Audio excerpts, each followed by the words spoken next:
Alrighty then, Successful Indie Author 5-Minute Focus, episode 980, Writing with Merchandise in Mind.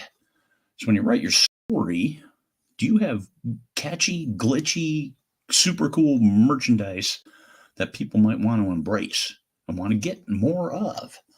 One of the best examples of writing with merchandise in mind that I know of is Matt Dinman's Dungeon Crawler Carl. Go on, lay down. Go on, lay down, Sammy. Come on.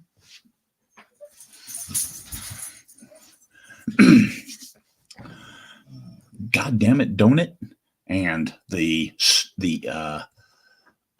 heart boxers and those kinds of things. What a great hook for people. People cosplay, so they're buying stuff. And you can get that kind of stuff on Matt's merchandise site. I checked, and he uses Threadless. I've used Society 6, which pays a very small amount of revenue, and the prices are kind of high, but they're easy to use. And Threadless, pretty much same way. You just got to have a little bit of graphic savvy to make sure you get your graphics at the right resolution, the right pixels, depending on which item you pick. But they print those catchphrases and other logos and things like that on their items. Now, all the way up to Regency romance. Think about Bridgerton and those grand costumes. I know an author who holds a ball and has her books and some other Regency romance authors, and they have a grand ball where they all dress in period costumes. And isn't it wondrous when you can do stuff like that? Talk about turning your fans into super fans. Writing with merchandise in mind, making stuff that's cool that people want to have. I mean, think about every movie you've watched since the 70s with merchandise. Now, they make a lot of stupid merchandise, but you can do better than that because you're an indie author. You can flex with the situation. You don't have to make lunch boxes. Spaceballs lunchbox. Spaceballs the vacuum cleaner. Yeah, all of that. Don't do that. You can integrate with your Shopify store, which Shopify can be kind of expensive if you're having an expanded store. Mine's costing me like $89 a month. But you can link ebooks there to BookFunnel. You can sell paperbacks that are signed. You can do all kinds of other things through your Shopify store. Same thing with Etsy. You can do that there.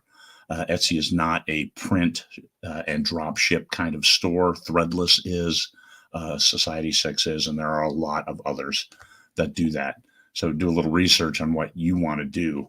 But it goes back to writing with merchandise in mind and not just slapping your Spaceballs logo on everything. Spaceballs, the bathrobe.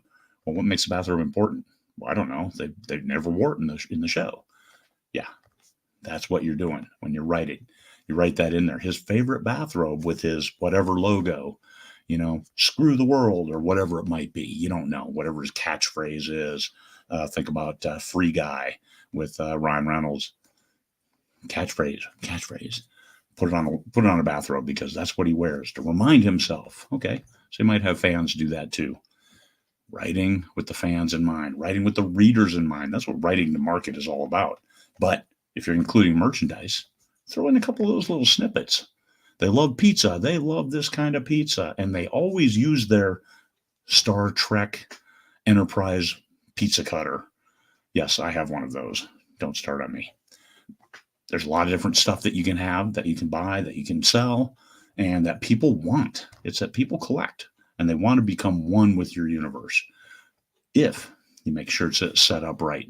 So think about it when you're writing. Think about how you can integrate cool merchandise with your story in a way that's not blatantly capitalistic, blatantly obvious. Hey, you need to buy the Star Trek pizza cutter. No. But goddamn it, don't it? What a great catchphrase. And that's on all different kinds of stuff. You can buy a cat, you can buy a shirt, t-shirt, all different kinds of stuff. A lunchbox. It's cool. Do that. That's what writing with merchandise in mind is all about. Peace, fellow humans.